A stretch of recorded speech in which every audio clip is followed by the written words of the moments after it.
100 perbedaan besar antara sebelum dan sesudah Yesus Kristus lahir ke dunia. Oleh Christovita Wiloto, founder IELTS Indonesia. Disusun berdasarkan sejarah, iman, budaya, etika, dan transformasi peradaban manusia, dari sudut pandang teologis dan sosiologis. A. Perbedaan dalam hubungan manusia dengan Allah, 1-20. Sebelum, Allah dipandang jauh dan menakutkan. Sesudah, Allah hadir dekat melalui Yesus. Sebelum, pengantara manusia Allah adalah imam dan nabi. Sesudah, Yesus adalah pengantara satu-satunya, 1 Timotius 2 ayat 5. Sebelum, hubungan dengan Allah melalui hukum Taurat. Sesudah, hubungan melalui kasih karunia. Sebelum, korban binatang dibutuhkan untuk pengampunan. Sesudah, pengampunan sekali untuk selamanya melalui salib Kristus. Sebelum, takut kepada murka Allah. Sesudah, menerima kasih Allah dalam Kristus. Sebelum, Allah hanya dikenal bangsa Israel. Sesudah, Allah dikenal seluruh bangsa. Sebelum, Allah dikenal melalui hukum tertulis. Sesudah, Allah dikenal melalui pribadi Yesus. Sebelum, akses terbatas ke hadirat Allah. Sesudah, tirai bait suci terbelah, akses langsung dibuka. Sebelum, Roh Kudus turun hanya pada orang tertentu. Sesudah, Roh Kudus dicurahkan atas semua orang percaya. Sebelum, keselamatan adalah usaha manusia. Sesudah, keselamatan adalah anugerah Allah. Sebelum, identitas umat Allah eksklusif. Sesudah, semua yang percaya menjadi anak Allah. Sebelum, dosa diwariskan tanpa jalan keluar. Sesudah, dosa ditebus oleh darah Kristus. Sebelum, hukum menuduh. Sesudah, Injil memberi pengharapan. Sebelum, manusia hidup dalam ketakutan. Sesudah, manusia dapat hidup dalam damai. Sebelum, janji Mesias dinantikan. Sesudah, janji Mesias digenapi. Sebelum, pengetahuan Allah terbatas. Sesudah, terang dunia datang, Yesus Kristus. Sebelum, kematian adalah akhir. Sesudah, kebangkitan adalah harapan. Sebelum, bangsa-bangsa tak punya perjanjian. Sesudah, Injil terbuka untuk segala bangsa. Sebelum, hukum ditulis di batu. Sesudah, hukum ditulis di hati. Sebelum, Tuhan disembah di bait fisik. Sesudah, Tuhan disembah dalam roh dan kebenaran. B. Perbedaan dalam nilai, etika, dan moral 21-40. Sebelum, mata ganti mata.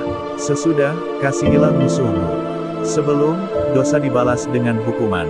Sesudah, dosa ditebus dengan pengampunan. Sebelum, balas dendam dianggap adil.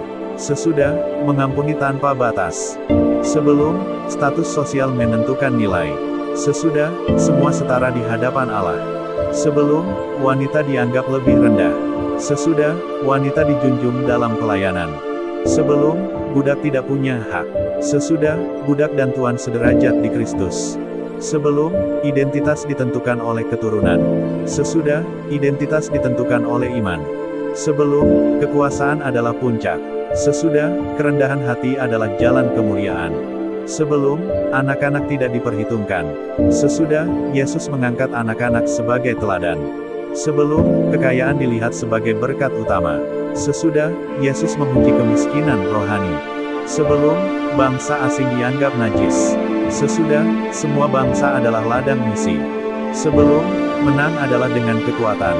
Sesudah, menang adalah dengan kasih. Sebelum, hukum adalah tertinggi. Sesudah, kasih melampaui hukum. Sebelum, pekerjaan dianggap rendahan. Sesudah, setiap kerja adalah ibadah. Sebelum, nama Allah tidak dikenal luas. Sesudah, nama Yesus diberitakan ke ujung bumi.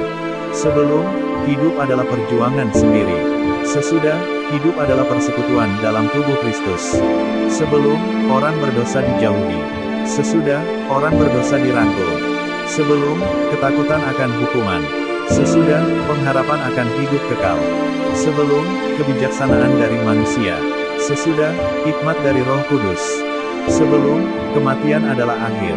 Sesudah, kematian adalah awal kehidupan kekal. C. Perubahan sejarah dan peradaban, 41-60. Sebelum, tahun dihitung tanpa pusat. Sesudah, kalender dunia berpusat pada kelahiran Kristus, Masehi. Sebelum, tak ada lembaga pendidikan modern. Sesudah, gereja mendirikan sekolah dan universitas. Sebelum, tak ada rumah sakit kemanusiaan. Sesudah, rumah sakit dan pelayanan medis dibentuk gereja. Sebelum, budaya patriarki ekstrim. Sesudah, kesetaraan mulai diperjuangkan dalam Kristus. Sebelum, bangsa tak saling peduli. Sesudah, misi dan kemanusiaan lintas negara. Sebelum, kekejaman dianggap wajar. Sesudah, belas kasihan menjadi nilai universal. Sebelum, perbudakan masif. Sesudah, gerakan penghapusan perbudakan oleh Kristen. Sebelum, bangsa tak mengenal kasih agape. Sesudah, kasih agape menjadi nilai moral tertinggi. Sebelum, tak ada konsep HAM modern. Sesudah, konsep martabat manusia lahir dari teologi Kristen. Sebelum, anak yatim terabaikan. Sesudah, yayasan dan panti asuhan didirikan. Sebelum, penjara tanpa belas kasih. Sesudah, reformasi penjara berdasarkan nilai Injil. Sebelum, seni dan musik sekuler. Sesudah, musik rohani dan seni sakral berkembang pesat. Sebelum, literatur religius terbatas. Sesudah, Alkitab menjadi buku paling tersebar di dunia. Sebelum, filsafat tanpa tujuan akhir. Sesudah, kekristenan memberi arah pada filsafat barat. Sebelum, tak ada reformasi gereja. Sesudah, reformasi Protestan mengubah sejarah Eropa. Sebelum, perempuan tak boleh belajar. Sesudah, pendidikan terbuka bagi semua. Sebelum, tak ada sistem pendidikan umum. Sesudah, muncul pendidikan untuk rakyat banyak. Sebelum, bangsa primitif hidup dalam tahayul. Sesudah, Injil membawa pencerahan dan logika. Sebelum, kekuasaan absolut tanpa batas. Sesudah, Injil mengajarkan batas moral kekuasaan. Sebelum, tak ada organisasi kemanusiaan global.